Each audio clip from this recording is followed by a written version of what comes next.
तो बाबा साहब की पार्टी थी आरपीआई। आरपीआई के खिलाफ जाके नई पार्टी बनी बीएसपी। अगर मैंने अपराध किया तो मुझसे पहले यही काम मान्यवर काशीराम साहब ने। तो यानी कि अगर आपकी रैली में जन समर्थन बढ़ गया है तो आप समझिए कि लोगों के दिलों में आपकी जो जगह है वो मजबूत होगी। पाल भी है, प्रजापति भी है, कश्यप भी है, जाट भी है, गुजर भी है, बघेल भी है, सैन भी है, विश्वकर्मा भी है, चक भी है, वाल्मीकि भी है, जाटो भी है। समझिए कि यूजीसी के जो नए नॉर्म्स हैं उनका विरोध वही कर रहे हैं जो द्रोणाचार्य को अपना आदर्श मानते हैं, यानी कि जो एकलव्य का अंगूठा काटना चाहते हैं। विवांशु सुधीर के साथ क्या हुआ?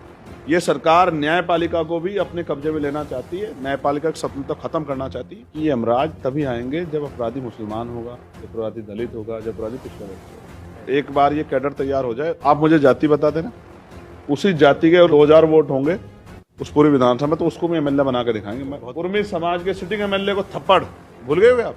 हम नहीं भूले। दूसरी पार्टियां कमजोर वर्गों को पोजीशन देती है, पावर नहीं देती, और हम जिस समाज का एक एमएलए होगा उसको भी पावर देंगे। करूंगा मैं सिर्फ दलितों की राजनीति करूं, दलितों में सिर्फ एक जात की राजनीति करूं, मेरे खिलाफ एक शब्द नहीं करेगा, कोई षड्यंत्र नहीं होगा।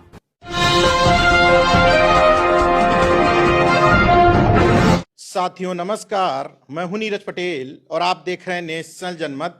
उत्तर प्रदेश के सभी मंडलों के प्रबुद्ध सम्मेलनों की सफलता के बाद सांसद चंद्रशेखर आजाद ने तय किया कि जनता के बीच में महारैलियों के माध्यम से पहुंचा जाए। पहली रैली मुजफ्फरनगर में हुई, आज उसी के दूसरे चरण में आगरा में महाजन सैलाब उमड़ा, क्योंकि मैं उसका गवाह था।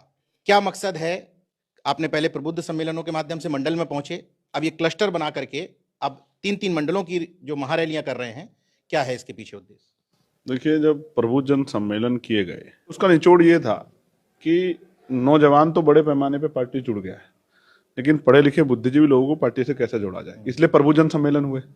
उसमें 60-70% हमने रिटायर्ड कर्मचारी, वर्तमान कर्मचारी, चिंतक, पत्रकार, वकील, पूर्व न्यायाधीश, तमाम जो हैं जनप्रतिनिधि, पूर्व प्रधान, वर्तमान प्रधान, जिला पंचायत सदस्य, पूर्व विधायक, इस तरह के जिम्मेदार लोगों को बुला के चर्चाएं की, और जो विषय उन्होंने दिए उनको हमने मैनिफेस्टो में सम्मिलित करने के लिए और मंचों से भी उस पर काम करने के लिए विषयवार राजनीति, उसको प्राथमिकता दी।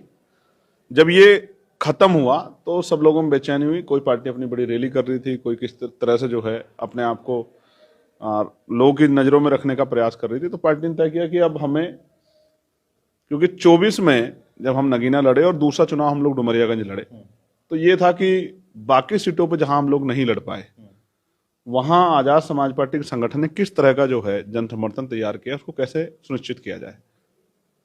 तो भी रैली का मतलब ये होता है कि रैली में वही